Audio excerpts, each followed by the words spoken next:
Hi, my name is Petra Schulte and I'm a nutrition educator. And today we're doing session 2 of the Eat Smart, Live Strong curriculum. And it really is helpful to learn how to include more fruits and vegetables into your daily eating routine and to be physically active 30 minutes a day most days. So just to review, ideally you eat at least 1.5 cups of fruits a day and 2 cups of vegetables, but you can eat more. So I'm here to help you figure out how to overcome challenges.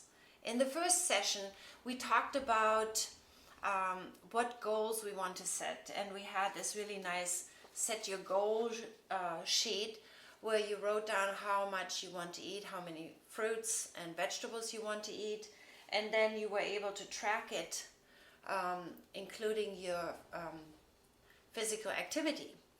So today I want to talk a little bit about what challenges there might be in making that goal happening. And I like to start by sharing what might be a challenge for me in eating more fruits and vegetables. So for me personally, sometimes cost is an issue. Fruits and vegetables are quite expensive. And also I live in a rural area, so I don't go shopping all the time. And I want you to think about for a moment, what is one of your main challenges why it might be harder to eat fruits and vegetables. And if you wanted to, you could turn off the video and even write it down. So let's explore answers to my challenge. Costs of fruits and vegetables. And one way you can remedy that is, for one thing, you can buy things in season. Like right now, it's cherry season when we are making this video, and so it's much cheaper to buy cherries in season. But for example, if they're out of season and you're a cherry lover like I am, you could buy frozen cherries or other fruits and vegetables, and they're quite reasonable. Sometimes you can get them in big bags, like several pounds, full of broccoli or mangoes, pineapple, cherries, blueberries, green beans. So there are so many options for that. Some farmers markets also offer cheaper fruits and vegetables, and there are certain programs where seniors can get a voucher, or EBT benefits get doubled at farmers markets, so there are ways to go around that. Alright, the next one challenge that some people post is, I have health problems and I can't eat many fruits and vegetables. So certainly it would be good to talk to your doctor, a nurse, or a dietitian to talk about what challenges you have with fruits and vegetables, and it could be just with a few. You could also just start including one fruit or vegetable at a meal, so like slowly build up if you're not used to eating fruits and vegetables. And you could cook fruits and vegetables longer. Sometimes they are easier digestible then. You could also check with your dentist. Maybe it's harder for you to chew. And overall, I don't do it very well, but chewing your food really helps, because especially carbohydrates, we already have an enzyme in our mouth, amylase, that breaks down the complex carbohydrates into smaller units. So chewing is really, really helpful. Another challenge that was posed was grocery shopping is physically difficult for me. So some of the answers for that could be, you could go with a friend or a relative. Maybe you have a caregiver who could buy it for you, or there might be a van service locally that would be reasonable, so that they could pick you up and bring you there. You could use their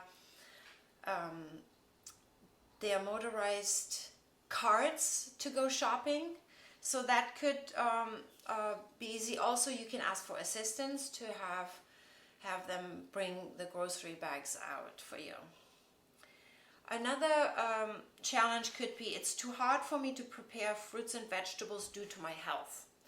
So maybe if it's harder to chop, you can buy fruits and vegetables that are already chopped, ready to go. I mean, it's happening more and more in grocery stores because people are so busy, especially working people. So you can take advantage of that in buying things that are already pre-cut. Sometimes they are a little bit more expensive, but that would help. Or you can ask a friend or relative again to chop it for you. Then another challenge could be fruits and vegetables don't fill me up. Well, that's kind of often a good thing actually, in the sense that you stay healthy and at a healthy weight. But what you can do is eat higher calorie foods first, but those that are especially healthy, like my favorites are legumes, so beans, lentils, dried peas, because they have been proven to increase longevity actually. So a pound of legumes give you about 600 calories, whereas a pound of fruits give you 300 calories, a pound of vegetables give you 100 calories. So eating more like whole grains and some legumes with the salad, and then maybe having some fruit for dessert, that rounds it out really well, and you will definitely get full from that. And the fiber in legumes, and fruits have some too, and vegetables, and of course whole grains, they fill you up and provide you with enough calories. I mean, the fiber doesn't provide you with calories, but it gives you the sense of feeling full, and most people struggle with overweight rather than with underweight. All right, so let's see. Another question could be fruits, or challenge, fruits and vegetables give me stomach problems. So for that, you might want to introduce fruits and vegetables slowly into your diet if you haven't many eaten up to this point. So slow is better, and that also helps your microbiome to introduce fruits and vegetables slower, but at a steady pace, because in our microbiome about 70% of the immune system is there, and introducing more fruits and vegetables, a wide variety, is really helpful for building your microbiome.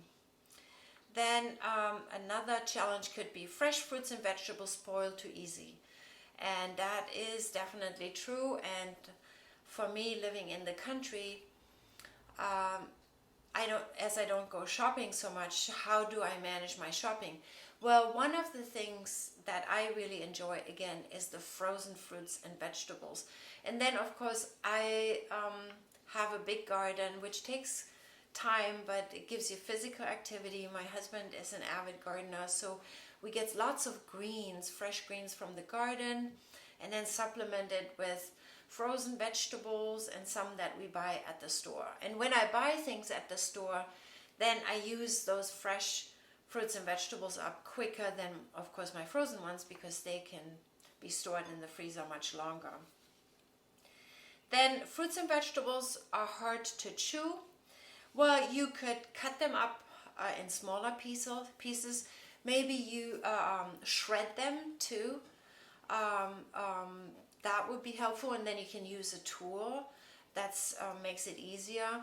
And also you could cook them a little bit longer, and chewing them again really helps too. And if you can't get to the store as easily, I think we discussed that, to ask a friend or relative, or talk with your local area agency on aging to find out what free or reduced price transportation services are available in your community.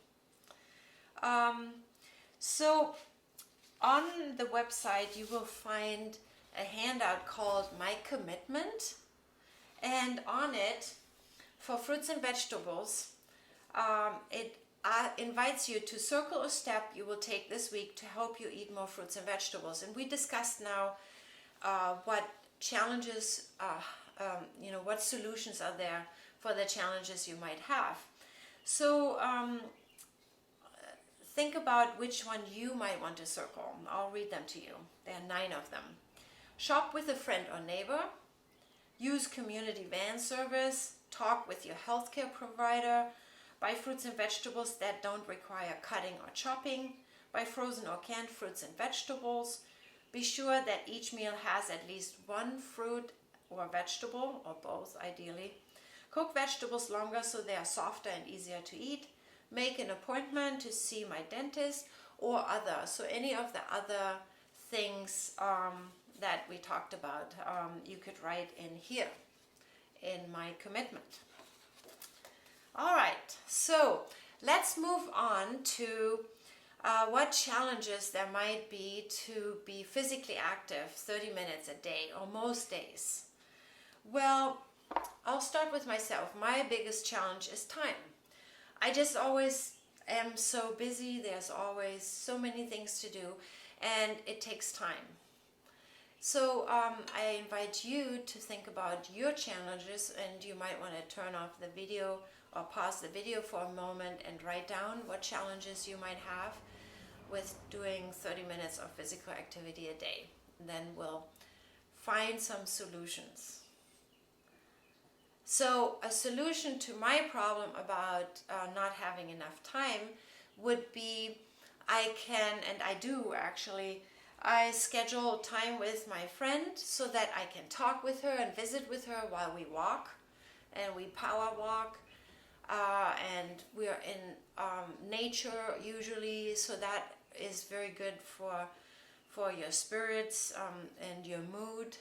They call it forest bathing. If you go to a forest or when you have the ocean nearby, you can get that fresh, those fresh negative ions from the ocean, which are so rejuvenating. Or you can take your shoes off and go walk barefoot.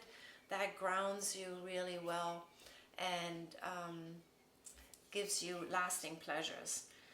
So for another possibility for my lack of time is, well, if I go and do an errand, I can stop the car a little bit earlier and walk a little bit, or I can take the stairs instead of the escalator. So I can build in physical activity in my daily living. I could vacuum my house more.